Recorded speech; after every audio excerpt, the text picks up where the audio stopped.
Yeah, how's everybody doing? Well, National Signing Day for 2023-2024. We were talking before, just signing day has changed so much over the years, but still it is just a huge day for all these young men and their families. And you think back to all the signing days over the years, and even back to the day that I signed a couple of years ago. It's just a special moment that these young men will never forget.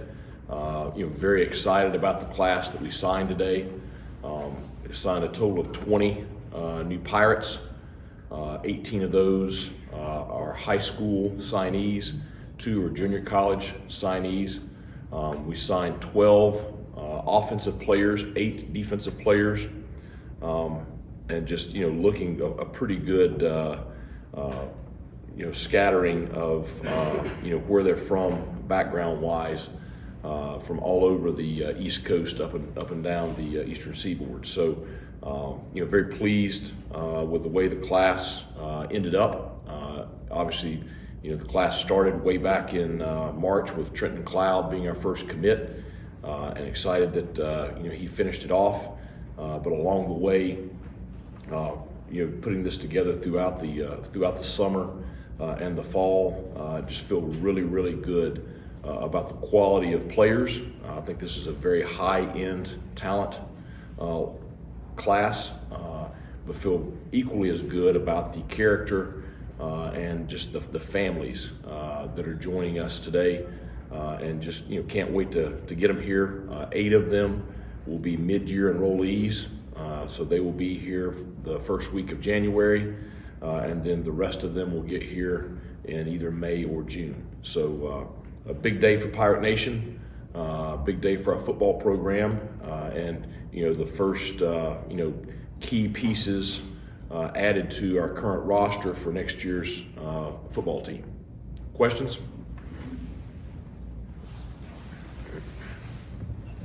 Coach, every year you'll have other schools come after your commits. Some years you'll fall victim to that, and it seems like this year you didn't really lose anybody down the stretch, despite schools coming after them. So what does it say about this class that they kind of stood together so strong and kind of withstood that interest, and you guys were able to hold on to them? Right.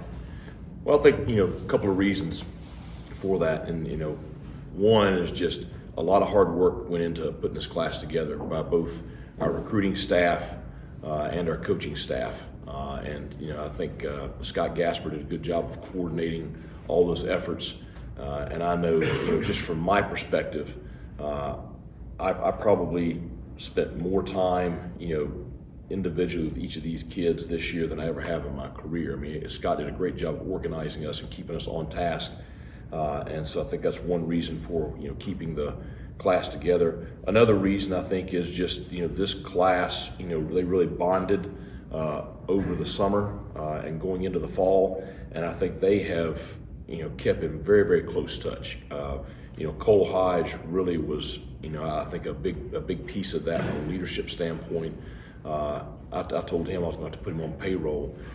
He's always texting me about different players and this and that and the other, but I think he did a great job of keeping this group engaged with each other throughout the year, and they have a pretty strong bond already, even though they've never been here together.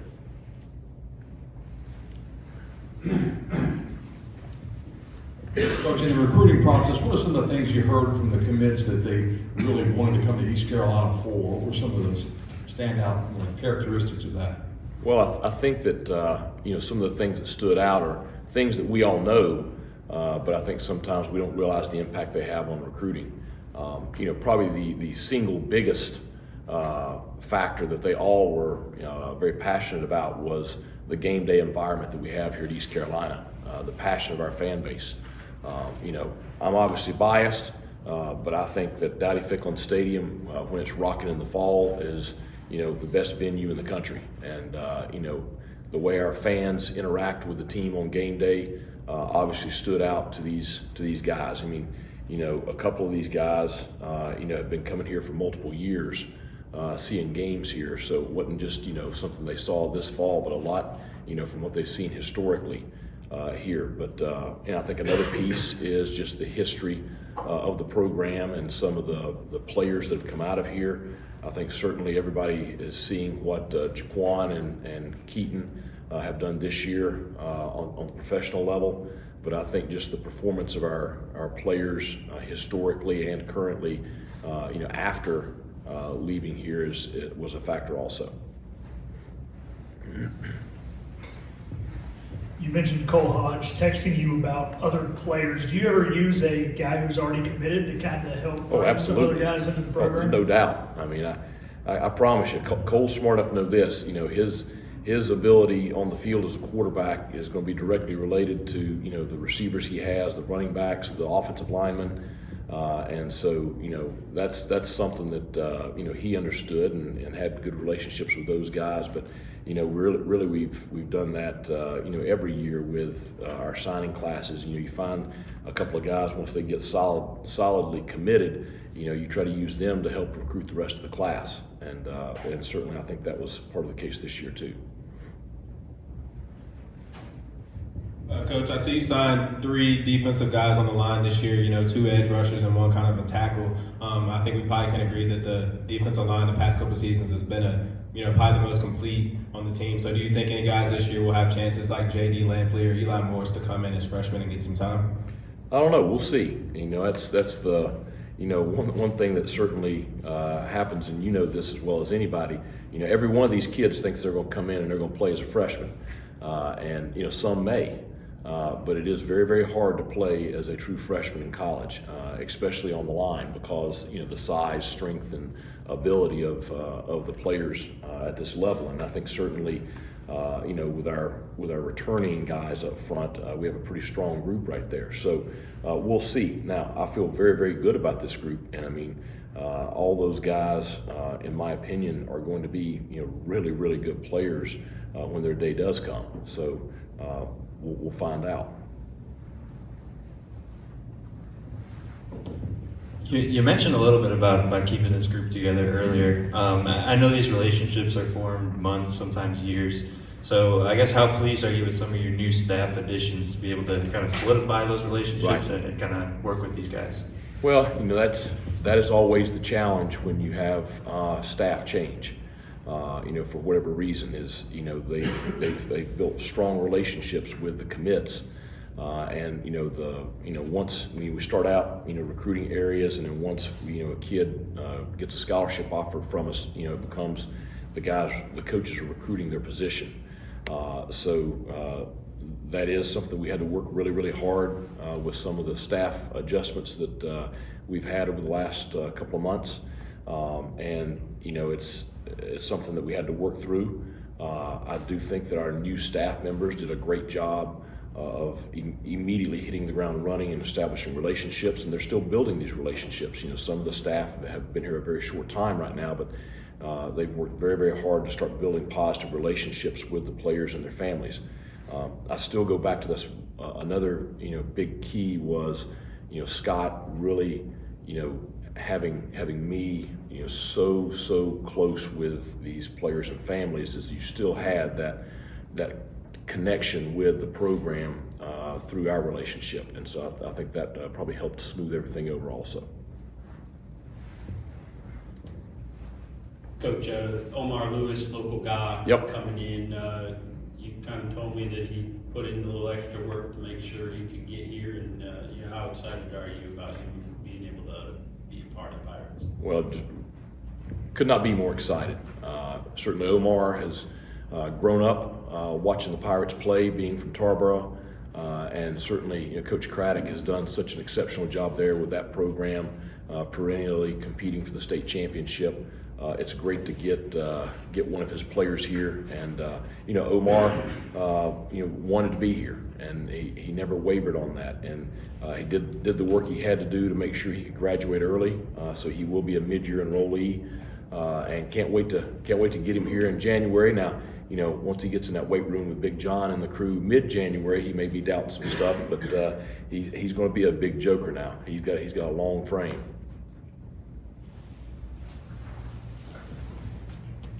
Coach, for receivers and Yannick Smith, obviously kind of a guy who got some late interest as well. So could you touch on that group one by one, if you would? Well, I think the quality there is really what stands out, and they're all a little bit different. I wish the Shrine Bowl hadn't got so much publicity last weekend because Yannick did some great things in that game. But all four we expect to be really, really good players for us. We'll start with Yannick. Somerville High School. They were one of the top teams in the state of South Carolina this year. Made it to, I think, the quarterfinals before being knocked off.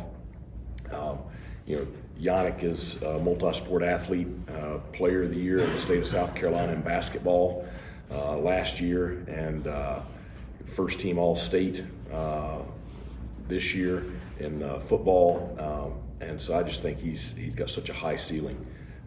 Staying down there in South Carolina, J5 Jaron Waiters, slot receiver out of Wilson, came to camp last summer, ran low 4.5s on grass out there on a hot afternoon. Was very, very impressive, and just a guy that has a lot of juice there at that slot position. And we talked about Trenton a little bit earlier. 4-time all-conference player. I mean, that stands out. And he was at a school where traditionally they have been up and down in football, and he didn't have a ton of college guys around him like some of the other schools in that area do, but was a huge impact to help his team win. And that really stood out. Just how his getting double covered a lot of times, and still making plays. And then obviously Dylan Lorick from Lipscomb Academy in Nashville, Tennessee. Very, very explosive athlete. Another multi-sport athlete, being a basketball player as well. Dylan has good size, but really has explosion and acceleration. Dad played at the University of South Carolina, so has some good genes there. But he's a very exciting player to watch.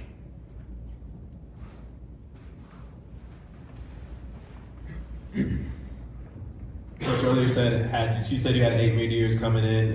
Could you just tell us, is there a kind of a way you kind of decide who comes in earlier, or how many offensive guys or how many defensive guys come in early? Well, I wish we could get them all in here early. I mean, that'd be ideal, and all of them wanted to, but it just depends on their high school, and some schools don't allow you to graduate mid-year, some do.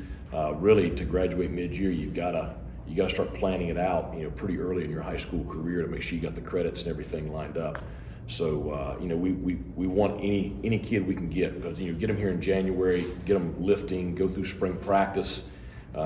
Get their feet on the ground academically. It just prepares them to be set up to have a really successful freshman year. So, the guys that are going mid-year, we mentioned Omar, T.J. Engelman, the running back from Ohio, kind of Georgia. Jason Tarpey, transferred junior college offensive lineman from Lackawanna.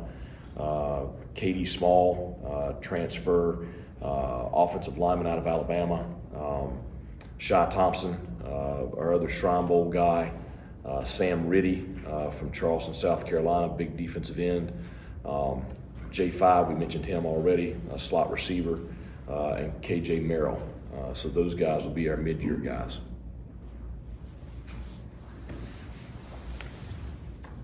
Coach, with Nick, he wants to play baseball and football in college. Yep. So I've talked to the baseball side. They say he can hit it a long way. Of course, you guys like how he can block and catch it. So what do you think that dynamic will be like, and how are you trying to help him possibly achieve that? Well, I think it's hard to do. Very few guys can play multiple sports at the college level just because of the time commitment that is required, and I think it's especially hard with football. I have had players in the past that played football and baseball. You can make it work. Both head coaches have to really do a great job of working together, which I'm very confident Cliff and I'll do fine handling that. It's something I do think that helped with Nick in that we were open to allowing him to play baseball as well. One key thing that everybody may not understand is, he's a football scholarship player. Football pays the scholarship for the student athlete, and then baseball, he'll play that also.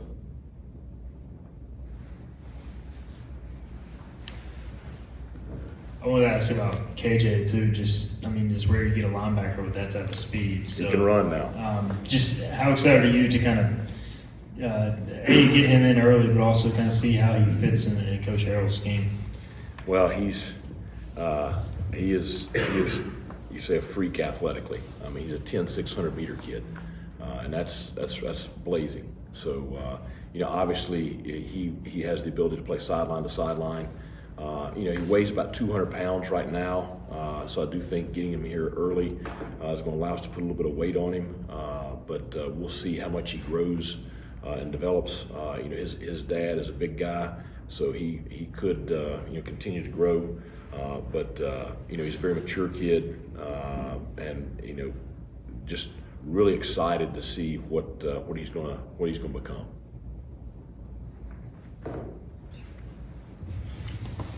What sort of traits do you look for in a high school lineman? I know it's a position where it's very physical, but what kind of traits do you look for? That's probably one of the more difficult positions to identify. Obviously at this level, there's the size piece is very important. Height, wingspan, hand size, but you got to have great mobility in their hips and knees and ankles. The ability to bend, especially if you're playing tackle. And then, you start getting into the other intangibles of just, nastiness, work ethic, toughness, football IQ. The offensive line requires a lot when it comes to protections and communications, so you got to have some certain traits right there. But that's why you just see, a lot of guys that maybe are under-recruited become, some of the best linemen to ever play, and sometimes you get somebody that looks like a surefire thing, and they don't end up being quite as good. So the linemen are definitely something challenging to identify.